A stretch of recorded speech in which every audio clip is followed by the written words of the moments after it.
Friends, आज का इस वीडियो में हम लोग पढ़ेंगे वो है आपका क्लास 10 का बायोलॉजी चैप्टर 1 यानी कि लाइफ क्लासेस में पढ़ेंगे वो है हमारा पार्ट 5। तो पार्ट 5 में हम लोग क्या पढ़ने वाले हैं, न्यूट्रिशन इन अमीबा यानी कि अमीबा में पोषण कैसे होता है। तो सबसे पहले आपको ये जानना होगा कि अमीबा का आकार कैसा होता है। अमीबा का आकार होता है जो किसी शेप का नहीं होता है, यानी कि अगर हम कोई बोलेगा हम लोगों को कि अमीबा का आकार बनाओ कि अमीबा कैसे होता है, तो आप अगर इसको ऐसे करके ऐसे ऐसे भी बना दोगे तो आपका ये अमीबा है। अगर इसको आप लोग ऐसे करके ऐसे ऐसे बना दोगे तो ये भी अमीबा है, यानी कि अमीबा इसका डिफिनिट शेप होता ही नहीं है। इसको हम लोग जैसे बनाएंगे वो सब अमीबा हो जाएगा। तो अमीबा है क्या?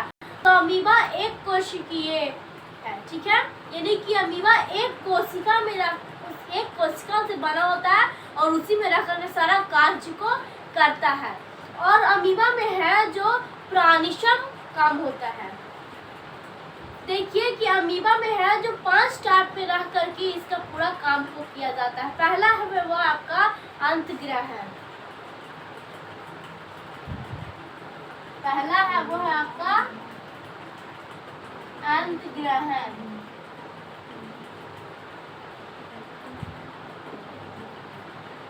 फिर सेकंड है वो है आपका पाचन यानी कि डाइजेस्ट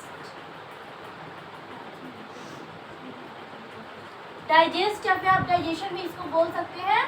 थर्ड है वो है आपका अवशोषण,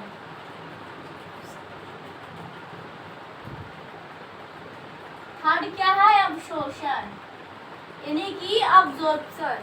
और फोर्थ है वो है आपका स्वांगीकरण।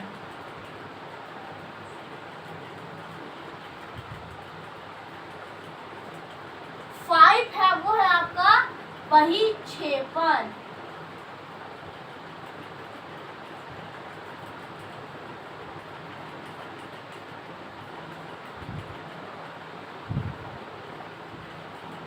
ठीक है, आपका पहला है अंतग्रहण, फिर सेकंड है पाचन, थर्ड है अवशोषण, स्वांगीकरण और फिर बहिक्षेपण। यानी कि अमीबा में है जो सबसे पहले अंतग्रहण का क्रिया होता है, उसके बाद में पाचन होता है और उसके बाद में अवशोषण होता है और स्वांगीकरण, उसके बाद में बहिक्षेपण होता है, यानी कि वेस्ट पदार्थ को बाहर निकालो।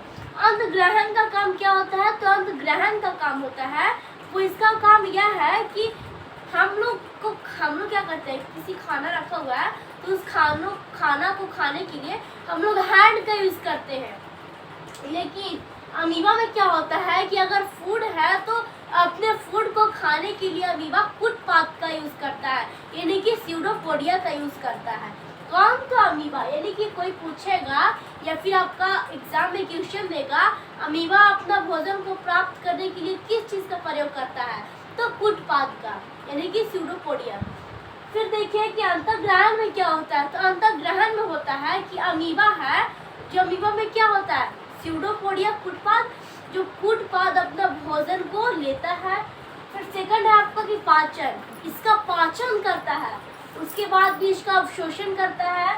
फिर स्वांगीकरण यानी कि अमीबा अपना आकार को बड़ा करता है और वही क्षेपण यानी कि जो भी उसको वेस्ट मटेरियल है, वेस्ट पदार्थ है, उस अमीबा अपने में कहीं से भी इसको निकाल देता है। जैसे में हम लोग में वेस्ट मटेरियल है तो हम लोग कहाँ से निकालते हैं, मल द्वार से, ठीक उसी तरह वही क्षेपण में भी आपका वेस्ट मटेरियल निकल जाता है। तो यहाँ पे हम देखेंगे कि अंतग्रहण होता कैसे है।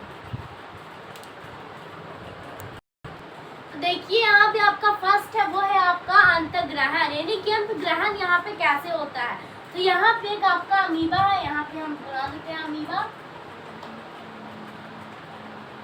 ठीक है। मान लीजिए कि यह अमीबा है आपका, तो अमीबा पे यहाँ पे क्या होता है, केंद्रक होता है,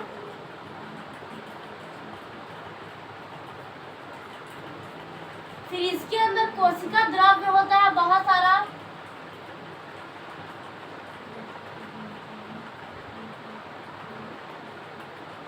कोशिका द्रव्य होता है।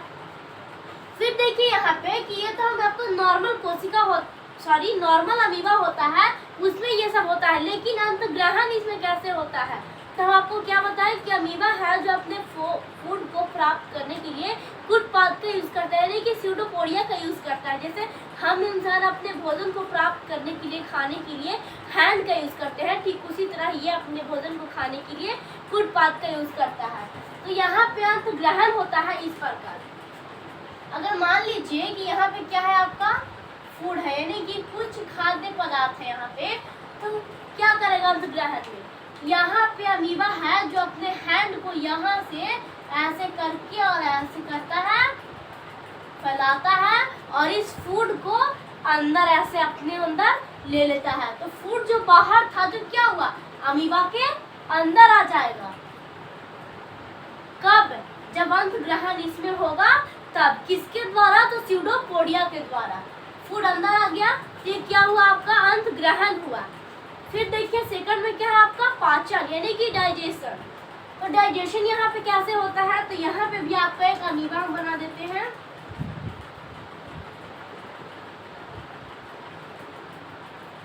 ठीक है, ये आपका है, तो यहाँ पे ऑलरेडी होगा केंद्रक। इसमें बहुत सारा आपका कोशिका द्रव्य है।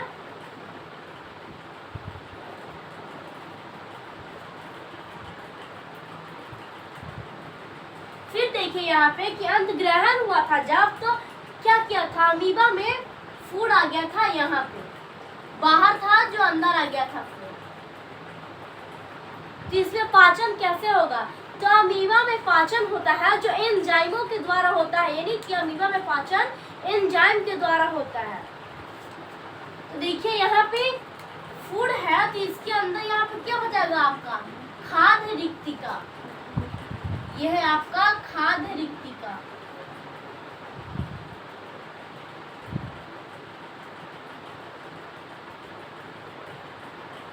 खाद्य रिक्तिका है और इसके अंदर है जो छोटे छोटा एंजाइम आपका पाया जाता है, ताकि एंजाइम से ये है जो अमीबा में फूड का डाइजेशन हो सके।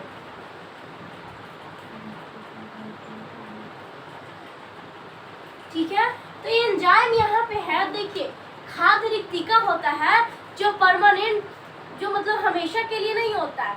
खाद्य रिक्तिका हो जाए तो टेम्परेरी होता है, यानी कि ये आपका अस्थायी आमाशय होता है।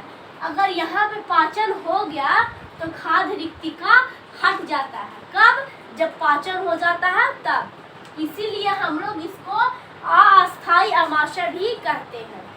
तो देखिए अंतग्रहण और पाचन हम लोग देख लिए। अंतग्रहण कैसे होता है? तो अमीबा है जो अपने भोजन को कुछ पादों की सहायता से प्राप्त करता है। फिर सेकंड है पाचन। तो पाचन में क्या होता है कि अमीबा में है जो आपका भोजन का पाचन एंजाइमों के द्वारा होता है। और थर्ड है वो हम देखेंगे अवशोषण। तो आप लोग इसको जल्दी से नोट डाउन कर लीजिए। फिर देखिए यहाँ पे वो थर्ड है, वो है हमारा अवशोषण। तो अवशोषण इसमें कैसे होता है? तो यहाँ पे हम एक कोशिका बना देते हैं, सॉरी अमीबा बना देते हैं। ठीक है, तो अमीबा में यहाँ पे आपका क्या है, केंद्रक। केंद्रक है। फिर इसके अंदर में क्या है आपका, इसके अंदर में है आपका कोशिका द्रव्य। कोशिका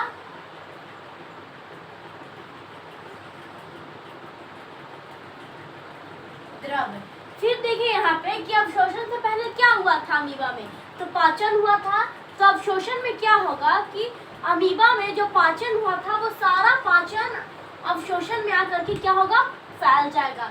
जिसमें पाचन हो करके हमारे बॉडी में पूरा फैलता है, जो अच्छे पदार्थ का पाचन हुआ था वो, ठीक उसी तरह अमीबा में भी आपका पाचन होकर के अवशोषण होता है, तो पूरे शरीर में आपका फैल जाएगा। फिर आप सोचिएगा कि यहाँ पे जो हमारा पाचन में खाद्य पदार्थ था, यानी कि रिक्तिका था, वो कहाँ गया? तो हम आपको बताए थे कि रिक्तिका होता है जो टेम्परेरी होता है, वो हमेशा के लिए नहीं होता है। पाचन हुआ और वो हट गया, तो यहाँ पे हट गया, तो यहाँ पे क्या होगा, यहाँ पे अवशोषण होगा। यानी कि अवशोषण में क्या होता है, तो पचे हुए भोजन पूरे अमीबा में फैल जाता है। फिर आपका स्वांगीकरण, तो स्वांगीकरण में क्या होता है कि बड़ा हो जाता है अमीबा। फिर आपका बहिक्षेपण, तो बहिक्षेपण में क्या होता है, तो हम आपको बताए थे कि विष पदार्थ होता है वो अमीबा से निकलता है, यानी कि खराब पदार्थ अमीबा से बाहर निकल जाता है। तो यहाँ पे आपका अमीबा का एक इमेज है।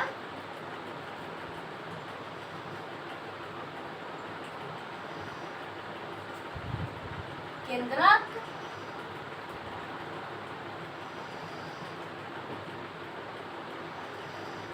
केंद्रक हो गया।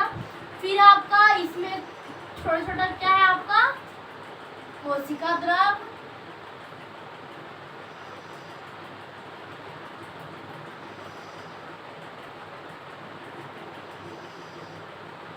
कोशिका द्रव हो गया। फिर यहाँ पे देखिए कि वही क्षेपण होता है, तो यहाँ पे अमीबा है जो खराब पदार्थ को कहीं से भी अपना आकार को फैला करके निकाल सकता है। अगर ये यहाँ से फैला के निकालना चाहेगा तो निकाल सकता है, अगर इसका मन यहाँ से नहीं है, यहाँ से निकालना चाहेगा तो निकाल सकता है, अगर ये यहाँ से निकालना चाहेगा तो निकाल सकता है, अगर ये यहाँ से भी निकालना चाहेगा तो खराब पदार्थ को तो अमीबा निकाल सकता है। यानी कि यहीं पे क्या होता है, इसका बहिक्षेपण, किसका, तो वेस्ट मटेरियल का, खराब पदार्थ का। तो आप लोग यहाँ पे देख लिए कि अमीबा में पाचन किस किस तरह से होता है। अगर हम लोग बोले तो अमीबा में पाचन कुछ पादों के द्वारा होता है।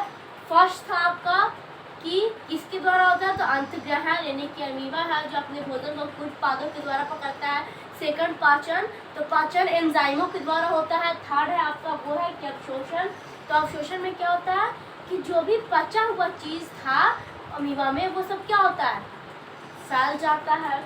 फिर स्वांगीकरण में क्या होता है कि इसका आकार बड़ा हो जाता है।